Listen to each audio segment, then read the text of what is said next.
নমস্কার, তোমাদের সকলকে পাঠশালায় আরেকটি ক্লাস নিয়ে হাজির হলাম তোমাদের সামনে।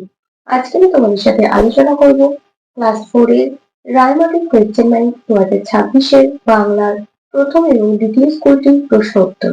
আমি আজকে ক্লাসটি শুরু করছি, সকলে মন দিয়ে দেখে নাও। প্রথম স্কুলটির নাম হলো Arambagh girls junior basic school. একের প্রশ্নটি বলছে, নিচের প্রশ্নগুলির একটি বাক্যে উত্তর দাও। কয়ের প্রশ্নটি আছে, সবার আমি ছাত্র পদ্যটি কে লিখেছেন? তোমরা যখন লিখবে পূর্ণ বাক্যে লিখবে, এইভাবে লিখবে, সবার আমি ছাত্র পদ্যটি লিখেছেন সুনির্মল বসু। আমি শুধুমাত্র উত্তর লিখে দিচ্ছি, সুনির্মল বসু। সুনির্মল বসু। বনভোজন কবিতায় কে মিছিমিছি গিন্নি সেজেছিল? তোমরা এভাবে লিখবে, বনভোজন কবিতায় নুরু মিছিমিছি গিন্নি সেজেছিল। আমি শুধু উত্তর লিখে দিচ্ছি, নুরু। কে কবিকে মধুর কথা বলতে শেখালো? তোমরা এখানে লিখবে, চাঁদ কবিকে মধুর কথা বলতে শেখালো। আমি শুধু উত্তরটা লিখে দিচ্ছি, চাঁদ। দুইয়ের প্রশ্নটি বলেছে শূন্যস্থান পূরণ করো। একদা বাঘের গলায় ফুটেছিল ড্যাশ। একদা বাঘের গলায় ফুটেছিল অস্থি। সেক দেয় তেল মাখে লাগায় হরিদ্রা। তিনের প্রশ্নটি বলছে সঠিক উত্তরের নিচে দাগ দাও। পদগুলটি হলো একটি খেলা, বই না গাছ? খেলা। তত্ত্বচান কথার অর্থ ছোট্ট কুকুর, ছোট্ট বাড়ি না ছোট্ট পাখি? ছোট্ট কুকুর। চারের প্রশ্নটি বলেছে এলোমেলো বর্ণ যুক্ত করে শব্দ তৈরি করো। দেখো, এটা যুক্ত করলে কি হবে? দন্ত স যোগ অ, দন্ত স যোগ দন্তনয় যোগ ঘ, মানে দন্তনয় ধয়ে যোগ একা, তাহলে কি হয়ে যাবে? সন্ধে। কয়েকটা হয়ে যাবে সন্ধে। দন্ত স দন্তনয় ধয়ে একা। এটা হবে প যোগ অ, প নিয় চয়ে আকা, তাহলে নিয় চয়ে আকা, তাহলে সেটা হয়ে যাবে 50। কয়েকটা হয়ে যাবে 50। প নিয় চয়ে আকা তারব্যস্য। তারপরে পাঁচেরটা বলেছে প্রতি শব্দ লেখো। সূর্য, সূর্যের প্রতি শব্দ কি হবে? রবি। প্রতি শব্দ মানে হলো সমার্থক শব্দ। আর চড়ুইভাতির প্রতি শব্দ হবে বনভোজন। বনভোজন। ছয়ের প্রশ্নটি বলেছে গদ্য রূপ লেখো। কর্মী হওয়ার মন্ত্র আমি বায়ুর কাছে পাইনি। এটা গদ্য রূপ কিভাবে লিখব? আমি বায়ুর কাছ থেকে কর্মী হবার মন্ত্র পাই। তারপরটা আছে শ্যামবরণী সরসতা আমায় দিল ভিক্ষা। এটার গদ্য রূপ হবে সবুজ অরণ্য আমাকে তার সরসতা দান করেছে। সাতের প্রশ্নটি বলেছে নিচের প্রশ্নগুলির যথাযথ উত্তর দাও। ত বর্গে বর্ণগুলি লেখো। স্পর্শ বর্ণ কাকে বলে? ত বর্গের বর্ণগুলি হলো ত, থ, দ, ধ, দন্ত, ন। স্পর্শ বর্ণ কাকে বলে?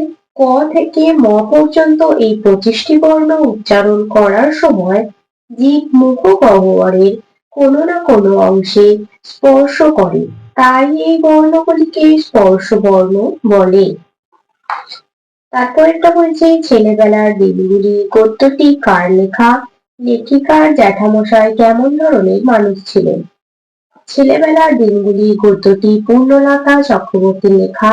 লেখিকার জ্যাঠামশাই ছিলেন গম্ভীর এবং রাগী। তিনি মস্ত বড় খেলোয়াড় ছিলেন, গায়ে জোরও ছিল।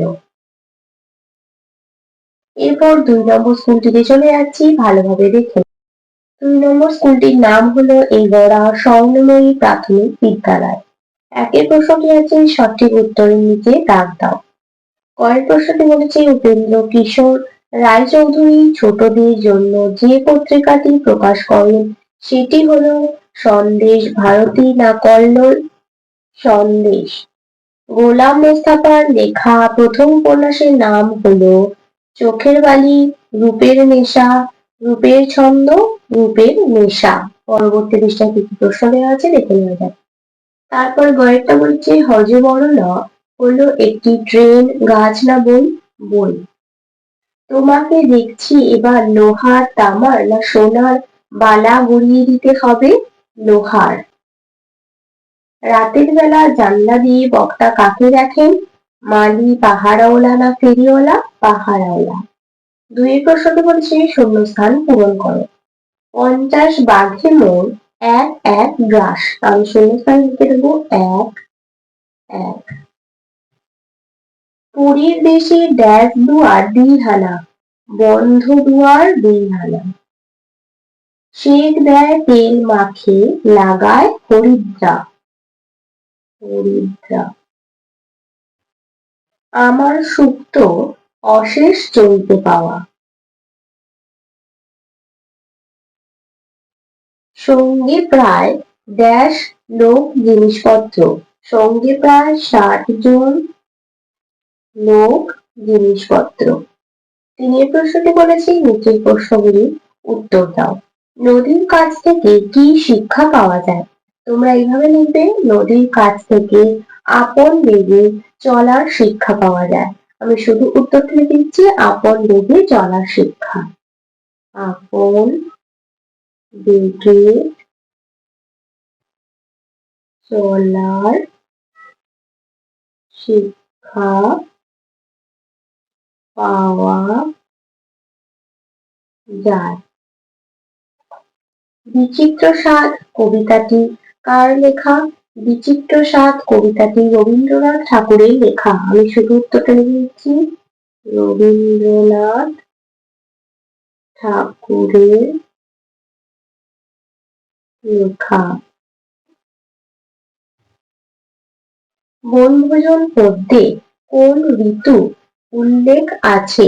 বনভোজন পদ্যে গ্রীষ্ম ঋতুর উল্লেখ আছে। আমি শুধু উত্তরটা লিখে দিচ্ছি, গ্রীষ্ম ঋতু। তোমরেতে সবার একটা করে গাছ ছিল। তোমর কথার অর্থ কি? তোমরেতে সবার একটা করে গাছ ছিল। তোমর কথার অর্থ তত্ত্বচানের স্কুল।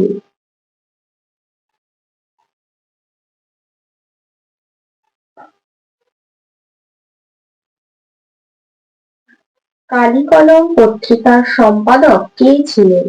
কালিকলম পত্রিকার সম্পাদক ছিলেন হেমেন্দ্র মিত্র।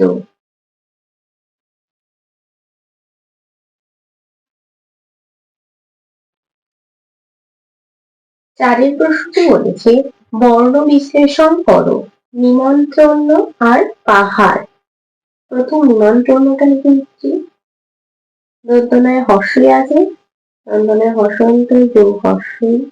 ম আছে, ময় হসন্ত যোগ অ।